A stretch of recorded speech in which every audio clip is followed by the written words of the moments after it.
ಒಂದು ಊರಿನಲ್ಲಿ ಒಬ್ಬ ಸನ್ಯಾಸಿ ಇದ್ದನು. ಅವನು ಹೆಸರಿಗೆ ಮಾತ್ರ ಸನ್ಯಾಸಿ, ಆದರೆ ಅವನಿಗೆ ದುಡ್ಡು ಎಂದರೆ ತುಂಬ ಹುಚ್ಚು. ಆದ್ದರಿಂದ ಅವನು ಪ್ರತಿದಿನ ಊರೂರು ತಿರುಗುತ್ತಾ ಅಲ್ಲಿ ಉಪದೇಶ ಕೊಡುತ್ತಿದ್ದನು. ಅಲ್ಲಿ ಜನರು ಕೊಡೋ ದುಡ್ಡನ್ನು ಬೇಡ ಬೇಡ ಅಂತಲೇ ತೆಗೆದುಕೊಳ್ಳುತ್ತಿದ್ದನು. ಆ ಸನ್ಯಾಸಿ ಕೊನೆಗೆ ಹೇಗೆ ಆಗಿದ್ದ ಎಂದರೆ, ಸಮಯಕ್ಕೆ ಸರಿಯಾಗಿ ಆಹಾರವನ್ನು ತೆಗೆದುಕೊಳ್ಳದ ಹಾಗೆ ಹಗಲು ರಾತ್ರಿ ಅನ್ನದೇ ಊರೆಲ್ಲ ತಿರುಗುತ್ತಾ ದುಡ್ಡು ಸಂಪಾದಿಸುತ್ತಿದ್ದನು. ಆ ರೀತಿ ಸಂಪಾದಿಸಿದ ದುಡ್ಡನ್ನು ಒಂದು ಹಳೆಯ ಕಂಬಳಿಯಲ್ಲಿ ರಹಸ್ಯವಾಗಿ ಯಾರಿಗೂ ಅನುಮಾನ ಬರದ ಹಾಗೆ ಬಚ್ಚಿಡುತ್ತಿದ್ದನು. ಅದನ್ನು ನೋಡಿದ ಅವರೆಲ್ಲರಿಗೂ ಅದು ಒಂದು ಕಂಬಳಿಯ ಹಾಗೆ ಕಾಣಿಸುತ್ತಿತ್ತು.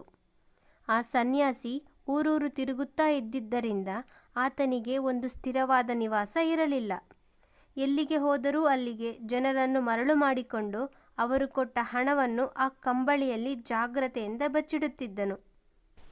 ಒಂದು ದಿನ ಆ ಸನ್ಯಾಸಿ ಒಂದು ಊರಿಗೆ ಹೋಗಿ ಅಲ್ಲಿ ಜನರಿಗೆ ಒಳ್ಳೆಯ ಮಾತು ಉಪದೇಶವನ್ನು ಮಾಡಿ ಅವರು ಕೊಟ್ಟ ಹಣವನ್ನು ತೆಗೆದುಕೊಳ್ಳುತ್ತಾ ಈ ರೀತಿ ಹೇಳಿದನು: ಏನೋ ನಿಮ್ಮ ತೃಪ್ತಿಗೋಸ್ಕರ ಈ ಹಣವನ್ನು ತೆಗೆದುಕೊಳ್ಳುತ್ತಿದ್ದೇನೆ, ಆದರೆ ನಮ್ಮಂಥ ಸನ್ಯಾಸಿಗಳಿಗೆ ದುಡ್ಡಿನ ಅವಶ್ಯಕತೆ ಇಲ್ಲ, ಅದನ್ನು ನಾವು ಏನು ಮಾಡಿಕೊಳ್ಳುತ್ತೇವೆ ಅಂತ ಹೇಳಿ ಅವರು ಕೊಟ್ಟ ಹಣ ತೆಗೆದುಕೊಂಡು ಅಲ್ಲಿಗೆ ಸ್ವಲ್ಪ ದೂರದಲ್ಲಿದ್ದ ಒಂದು ದೇವಸ್ಥಾನಕ್ಕೆ ಹೋಗಿ ಅತ್ತ ಇತ್ತ ನೋಡಿ ಅಲ್ಲಿ ಯಾರೂ ಇಲ್ಲ ಅಂತ ನಿರ್ಧಾರ ಮಾಡಿಕೊಂಡು ತನ್ನ ಕಂಬಳಿ ತೆಗೆದು ಅದರಲ್ಲಿ ಅವರು ಕೊಟ್ಟಿರುವ ಹಣವನ್ನು ಬಚ್ಚಿಟ್ಟನು.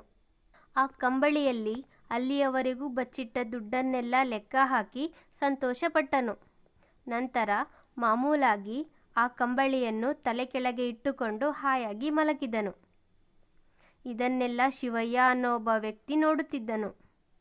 ಮರುದಿನ ಬೆಳಗ್ಗೆ ಶಿವಯ್ಯ ಒಬ್ಬ ಸನ್ಯಾಸಿ ರೀತಿ ವೇಷ ಬದಲಾಯಿಸಿ ಆ ದೇವಾಲಯದ ಹತ್ತಿರ ಬಂದನು. ಅಲ್ಲಿರೋ ಸನ್ಯಾಸಿಯನ್ನು ನೋಡಿ ಅವನ ಹತ್ತಿರ ಈ ರೀತಿ ಹೇಳಿದನು: ಸ್ವಾಮಿ, ನನ್ನ ಹೆಸರು ಶಿವಯ್ಯ. ನಾನು ನಿಮ್ಮ ಉಪದೇಶವನ್ನು ಬಹಳ ಕೇಳಿದ್ದೇನೆ. ಅವು ನನ್ನನ್ನು ಪ್ರಭಾವಿತಗೊಳಿಸಿವೆ. ಆದ್ದರಿಂದ ನಾನು ನಿಮ್ಮ ಹತ್ತಿರ ಶಿಷ್ಯನಾಗಿ ಸೇರಿ ಎಷ್ಟೋ ವಿಷಯವನ್ನು ಕಲಿಯಬೇಕು ಎಂದುಕೊಂಡಿದ್ದೇನೆ. ದಯಮಾಡಿ ನನ್ನ ಕೋರಿಕೆಯನ್ನು ಸ್ವೀಕರಿಸಿ ಎಂದು ಹೇಳಿ ಅತಿ ವಿನಯದಿಂದ ಕೇಳಿಕೊಂಡನು. 1 ರೂಪಾಯಿ ಖರ್ಚು ಇಲ್ಲದೆ ತನಗೆ ಒಬ್ಬ ಸಹಾಯಕ ಸಿಕ್ಕನೆಂದು ಸನ್ಯಾಸಿ ಒಳಗೊಳಗೆ ಸಂತೋಷ ಪಡುತ್ತಾ ಶಿವಯ್ಯನನ್ನು ಶಿಷ್ಯನಾಗಿ ಒಪ್ಪಿಕೊಂಡನು. ಆ ದಿನದಿಂದ ಶಿವಯ್ಯ ಅತಿ ವಿನಯದಿಂದ ನಟನೆ ಮಾಡುತ್ತಾ ಸನ್ಯಾಸಿಯ ಕಾಲು ಒತ್ತುತ್ತಾ ಬೀಸಣಿಕೆಯಲ್ಲಿ ಗಾಳಿ ಬೀಸುವಂತಹ ಕೆಲಸಗಳನ್ನು ಮಾಡುತ್ತಿದ್ದನು. ಸನ್ಯಾಸಿ ಶಿವಯ್ಯನ ಹತ್ತಿರ ಮಧ್ಯ ಮಧ್ಯದಲ್ಲಿ ದುಡ್ಡಿನ ವಿಷಯ ತಂದಾಗ ಶಿವಯ್ಯ ದುಡ್ಡಿನ ಮೇಲೆ ತನಗೆ ವ್ಯಾಮೋಹ ಇಲ್ಲದ ರೀತಿ ಮಾತನಾಡುತ್ತಿದ್ದನು. ಶಿವಯ್ಯನ ಮಾತು ಕೇಳಿದ ನಂತರ ಸನ್ಯಾಸಿ ಶಿವಯ್ಯನಿಂದ ತನಗೆ ಯಾವ ತೊಂದರೆಯೂ ಇಲ್ಲ ಎಂದು ನಿರ್ಧಾರ ಮಾಡಿದನು. ಆದ್ದರಿಂದ ಅಂದಿನಿಂದಲೂ ದುಡ್ಡು ಬಚ್ಚಿಡುವ ಕಂಬಳಿಯನ್ನೂ ಸಹ ಶಿವಯ್ಯನಿಗೆ ಹೊರಲು ಕೊಡುತ್ತಿದ್ದನು. ಶಿವಯ್ಯನೂ ಸಹ ಏನೂ ಗೊತ್ತಿಲ್ಲದ ಹಾಗೆ ಅದರಲ್ಲಿ ಏನಿದೆ ಅಂತಲೂ ಕೇಳದೆ ಗುರು ಹೇಳಿದ ಮಾತನ್ನು ತಾಚೂ ತಪ್ಪದ ಹಾಗೆ ಪಾಲಿಸುತ್ತಿದ್ದನು. ಒಂದು ದಿನ ಸನ್ಯಾಸಿ ಶಿವಯ್ಯನ ಹತ್ತಿರ ಆ ಕಂಬಳಿಯಲ್ಲಿ ದುಡ್ಡು ಬಚ್ಚಿಟ್ಟಿರುವ ವಿಷಯ ಹೇಳಿದನು. ಆಗ ಶಿವಯ್ಯ ತನಗೆ ಏನೂ ಗೊತ್ತಿಲ್ಲದ ಹಾಗೆ ನಟನೆ ಮಾಡಿದನು. ಒಂದು ದಿನ ಇವರಿಬ್ಬರೂ ಸೇರಿ ಒಂದು ಊರಿಗೆ ಹೋಗಿ ಬರುತ್ತಿರುವಾಗ ಅಲ್ಲಿ ಶಿವಯ್ಯ ತಾನು ಹಾಕಿಕೊಂಡಿರುವ ಬಟ್ಟೆಯನ್ನು ಕೊಡವಿಕೊಳ್ಳುತ್ತಿದ್ದನು. ಸನ್ಯಾಸಿ ಏನಾಯಿತು ಅಂತ ಕೇಳಿದಾಗ ಈ ರೀತಿ ಹೇಳಿದನು: ಗುರುವರ್ಯ, ಈ ಹುಲ್ಲಿನ ಕಟ್ಟು ನನ್ನ ಪಂಚೆಗೆ ಅಂಟಿಕೊಂಡಿದೆ. ಬೇರೆಯವರ ವಸ್ತು ಹುಲ್ಲಿನ ಕಟ್ಟು ಆದರೂ ನನಗೆ ಅವಶ್ಯಕತೆ ಇಲ್ಲ. ನೀವು ಮುಂದೆ ನಡೆಯುತ್ತಾ ಇರಿ, ನಾನು ಈ ಹುಲ್ಲಿನ ಕಟ್ಟು ಯಾರದೋ ಅವರಿಗೆ ಕೊಟ್ಟು ಬರುತ್ತೇನೆ ಎಂದು ಹಿಂದಕ್ಕೆ ಹೋಗಿ ಸ್ವಲ್ಪ ಸಮಯದ ಬಳಿಕ ಬಂದನು.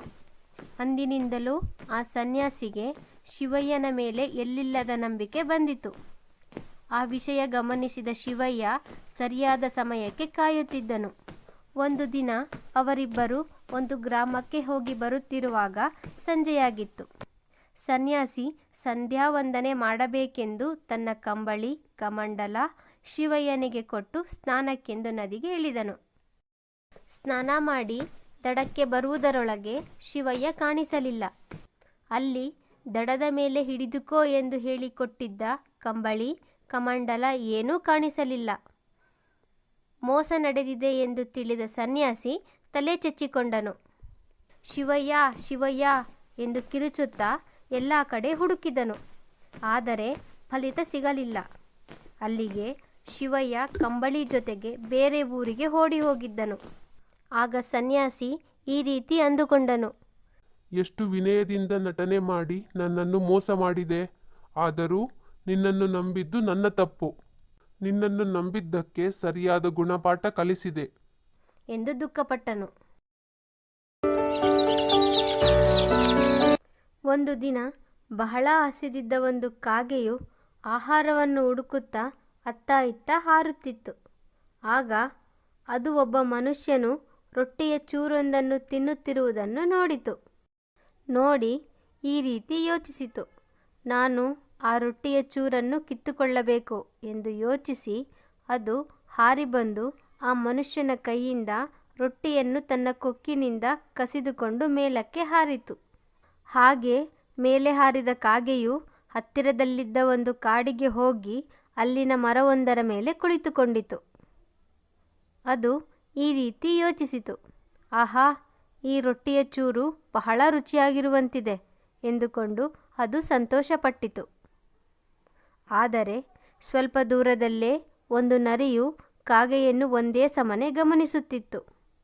ಕಾಗೆಯ ಕೊಕ್ಕಿನಲ್ಲಿದ್ದ ರೊಟ್ಟಿಯ ಚೂರನ್ನು ನೋಡುತ್ತಾ ನೋಡುತ್ತಾ ಅದರ ಬಾಯಲ್ಲಿ ನೀರೂರುತ್ತಿತ್ತು. ಅಂದು ನರಿಗೂ ಕೂಡ ಬೆಳಗಿನಿಂದ ಯಾವ ಆಹಾರವೂ ದೊರೆತಿರಲಿಲ್ಲ.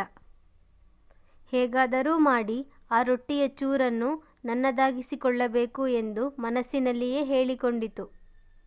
ಅಂದುಕೊಂಡು ಅದು ಕಾಗೆಯು ಕುಳಿತಿದ್ದ ಮರದ ಕೆಳಗೆ ಬಂದು ಈ ರೀತಿ ಹೇಳಿತು, ನಮಸ್ಕಾರ ಕಾಗೆಯಣ್ಣ, ಮಳೆ ಬಿದ್ದು ಸುತ್ತಮುತ್ತಲೂ ಹಸಿರು ಎಷ್ಟು ಚೆನ್ನಾಗಿದೆಯಲ್ಲವೇ? ಇಂತಹ ಸಂತೋಷದ ಸಂದರ್ಭದಲ್ಲಿ ನೀನು ಹಾಡಿದರೆ ಎಷ್ಟೊಂದು ಚೆನ್ನಾಗಿರುತ್ತದೆ. ಕಾಡಿನ ಸಂಭ್ರಮದಲ್ಲಿ ನೀನೂ ಭಾಗಿಯಾದಂತಾಗುತ್ತದೆ ಎಂದಿತು. ರೊಟ್ಟಿಯ ಚೂರಿನ ಮೇಲೆ ನರಿಯ ಕಣ್ಣು ಬಿದ್ದಿದೆ ಎಂದು ಕಾಗೆಗೂ ತಿಳಿದಿತ್ತು. ಅದು ನರಿಯತ್ತ ಗಮನ ತೋರದಂತೆ ಕುಳಿತುಕೊಳ್ಳಲು ಯತ್ನಿಸಿತು. ಆದರೆ ನರಿಯು ಸುಲಭವಾಗಿ ಯಾವುದನ್ನೂ ಬಿಟ್ಟುಕೊಡುವ ಪ್ರಾಣಿಯಾಗಿರಲಿಲ್ಲ. ಅದು ತನ್ನ ಮಾತನ್ನು ಈ ರೀತಿ ಮುಂದುವರಿಸಿತು, ಇಡೀ ಕಾಡಿನಲ್ಲಿಯೇ ಅತಿ ಸುಂದರ ಪಕ್ಷಿ ಎಂದರೆ ಅದು ನೀನೇ. ಇಷ್ಟು ಮಾತ್ರವಲ್ಲ, ಕಾಡಿನ ಪ್ರತಿಯೊಂದು ಪ್ರಾಣಿ ಹಾಗೂ ಪಕ್ಷಿಗಳು ನಿನ್ನ ಲಾವಣ್ಯವನ್ನು ಅನುಕರಿಸಲು ಯತ್ನಿಸುತ್ತವೆ. ಹೀಗೆ ಅದು ಕಾಗೆಯನ್ನು ಎಡೆಬಿಡದೆ ಹೊಗಳುತ್ತಾ ಹೋಯಿತು. ನರಿಯ ಹೊಗಳಿಕೆಯ ಮಾತುಗಳನ್ನು ಕೇಳುತ್ತಾ ಕೇಳುತ್ತಾ ಕೊನೆಗೆ ಕಾಗೆಯು ಬಹುಶಃ ಕಾಡಿನಲ್ಲಿ ನಾನೇ ಅತ್ಯುತ್ತಮ ಪಕ್ಷಿ ಇರಬೇಕು, ಮತ್ತೆ ಅತ್ಯಂತ ಮೋಹಕ ಸೌಂದರ್ಯವೂ ನನ್ನದೇ ಆಗಿರಬೇಕು ಎಂದು ಬೀಗತೊಡಗಿತು. ಚಾಣಾಕ್ಷ ನರಿಗೆ ತಾನು ಹೇಳುತ್ತಿರುವ ಪ್ರತಿಯೊಂದು ಶಬ್ದವನ್ನೂ ಕಾಗೆಯು ಆಲಿಸುತ್ತಿದೆ ಎನ್ನುವುದು ತಿಳಿದಿತು. ಈಗ ಅದು ತನ್ನ ಮುಖ್ಯ ಯೋಜನೆಯನ್ನು ಕಾರ್ಯರೂಪಕ್ಕೆ ತರಲು ಮುಂದಾಯಿತು. ಅದು ಕಾಗೆಯತ್ತ ಮತ್ತಷ್ಟು ಪ್ರೀತಿಯನ್ನು ತೋರುವಂತೆ ನಟಿಸುತ್ತಾ ಈ ರೀತಿ ಹೇಳಿತು, ನಿನ್ನ ಧ್ವನಿಯ ವಿಷಯಕ್ಕೆ ಬಂದರೆ ಎಷ್ಟು ಮಧುರವಾದದ್ದು ಅದು. ನನಗೆ ನಿನ್ನ ಕಂಠ ಎಷ್ಟು ಇಷ್ಟವೆಂದರೆ ಈಗಲೇ ನೀನು ನನಗಾಗಿ ಒಂದು ಹಾಡನ್ನು ಹಾಡಬೇಕೆಂದು ನಾನು ಬಯಸುತ್ತೇನೆ ಎಂದು ಹೇಳಿತು. ಇನ್ನು ಕಾಗೆಗೆ ತಡೆದುಕೊಳ್ಳಲಾಗಲಿಲ್ಲ. ನರಿಯ ಹೊಗಳಿಕೆಯಿಂದ ಉಬ್ಬಿ ಹೋದ ಅದು ತಾನು ಹಾಡಲೇಬೇಕೆಂದು ನಿರ್ಧರಿಸಿತು. ಕಾ ಕಾ ಎಂದು ಹಾಡಿತು ಮೂರ್ಖ ಕಾಗೆ. ಅದು ಬಾಯಿ ತೆರೆದಿದ್ದೇ ತಡ ರೊಟ್ಟಿಯ ಚೂರು ಕೆಳಗೆ ಬೀಳತೊಡಗಿತು. ನರಿಯು ಈ ಕ್ಷಣಕ್ಕಾಗಿಯೇ ಕಾಯುತ್ತಿತ್ತು. ಅದು ಆ ರೊಟ್ಟಿಯ ಚೂರು ನೆಲದ ಮೇಲೆ ಬೀಳದಂತೆ ತನ್ನ ಬಾಯಿಯಿಂದ ಅದನ್ನು ಹಿಡಿದುಕೊಂಡು ತಿಂದು ಹಾಕಿತು. ಎಷ್ಟೊಂದು ರುಚಿಯಾಗಿದೆ, ಬಹಳ ದಿನಗಳಿಂದ ಇಷ್ಟೊಂದು ರುಚಿಯಾದದ್ದನ್ನು ತಿಂದಿರಲಿಲ್ಲ ಎಂದು ತನ್ನಲ್ಲೇ ಹೇಳಿಕೊಂಡಿತು. ಹೊಗಳಿಕೆಗೆ ಬಲಿಯಾಗುವುದು ತಪ್ಪೆಂದು ತಿಳಿದಿದ್ದರೂ ಎಲ್ಲರೂ ಅದನ್ನು ಬಯಸುತ್ತಾರೆ ಎಂದು ಅದು ಮುಸಿ ಮುಸಿ ನಕ್ಕಿತು. ಕಾಗೆಯು ನರಿಯನ್ನು ದುರುಗುಟ್ಟಿಕೊಂಡು ನೋಡಿತು. ಅದಕ್ಕೆ ಅಳು ಸಹ ಬಂದಿತು. ನರಿಯು ಅದರತ್ತ ವ್ಯಂಗ್ಯ ನೋಟವನ್ನು ನೋಡಿ, ಈಗಲಿಂದಲಾದರೂ ನೀನು ಕೇಳುವ ಎಲ್ಲವನ್ನೂ ನಂಬಬೇಡ. ನೀನು ಕಾಗೆ, ಕಾಗೆಗಳಿಗೆ ಎಂದೂ ಹಾಡಲಾಗುವುದಿಲ್ಲ ಎಂದು ಹೇಳಿತು. ನಂತರ ಅದು ಬೇರೊಂದು ಕಡೆಗೆ ನಡೆದುಕೊಂಡು ಹೋಯಿತು. ಅದನ್ನು ನೋಡಿದ ಕಾಗೆಯು ಸಪ್ಪೆಯ ಮುಖವನ್ನು ಹಾಕಿಕೊಂಡು ಈ ರೀತಿ ಹೇಳಿತು: ಹೊಗಳಿಕೆಯ ಮಾತುಗಳನ್ನು ಆಲಿಸಿ ನಾನು ಮೋಸ ಹೋದೆ. ಅದರ ಬದಲು ರೊಟ್ಟಿಯ ಚೂರನ್ನು ತಿನ್ನಬೇಕಿತ್ತು ಎಂದು ಅಳತೊಡಗಿತು. ಈ ವಿಡಿಯೋ ತುಂಬಾ ಚೆನ್ನಾಗಿದೆ ಚಿಂಟಿ. ಇನ್ನೂ ಈ ತರ ವಿಡಿಯೋ ನೋಡ್ಬೇಕಂದ್ರೆ ಏನ್ ಮಾಡ್ಬೇಕು? ಹೌದಾ, ತುಂಬಾ ಸುಲಭ. ಆಕಾಶ್ ರಾಘವೇಂದ್ರ ಅನ್ನೋ ಯೂಟ್ಯೂಬ್ ಚಾನಲ್ ಇದೆ, ಅದನ್ನ ಸಬ್ಸ್ಕ್ರೈಬ್ ಮಾಡ್ಕೊ. ಹಾಗೆ ಪಕ್ಕದಲ್ಲಿರೋ ಬೆಲ್ ಐಕಾನ್ನ ಕ್ಲಿಕ್ ಮಾಡು. ಅವರು ವಿಡಿಯೋ ಅಪ್ಲೋಡ್ ಮಾಡಿದ ತಕ್ಷಣ ಮೊದಲನೇದಾಗಿ ನಿನಗೆ ನೋಟಿಫಿಕೇಶನ್ ಬರುತ್ತೆ. ವಿಡಿಯೋ ನೋಡಿದ ತಕ್ಷಣ ಲೈಕ್, ಶೇರ್, ಕಮೆಂಟ್ ಮಾಡೋದನ್ನ ಮಾತ್ರ ಮರಿಬೇಡ. ಆಗ ಈ ರೀತಿ ವಿಡಿಯೋಸ್ ನೋಡ್ಬೋದು. ಆಯ್ತು ಚಿಂಟಿ, ಈಗಲೇ ಮನೆಗೆ ಹೋಗಿ ಆಕಾಶ್ ರಾಘವೇಂದ್ರ ಅನ್ನೋ ಯೂಟ್ಯೂಬ್ ಚಾನಲ್ನ ಸಬ್ಸ್ಕ್ರೈಬ್ ಮಾಡ್ಕೊತೀನಿ. ಹಾಗೆ ನೀವು ಕೂಡ ಈ ಚಾನಲ್ನ ಸಬ್ಸ್ಕ್ರೈಬ್ ಮಾಡ್ಕೊಳ್ಳಿ ಫ್ರೆಂಡ್ಸ್. Thank you.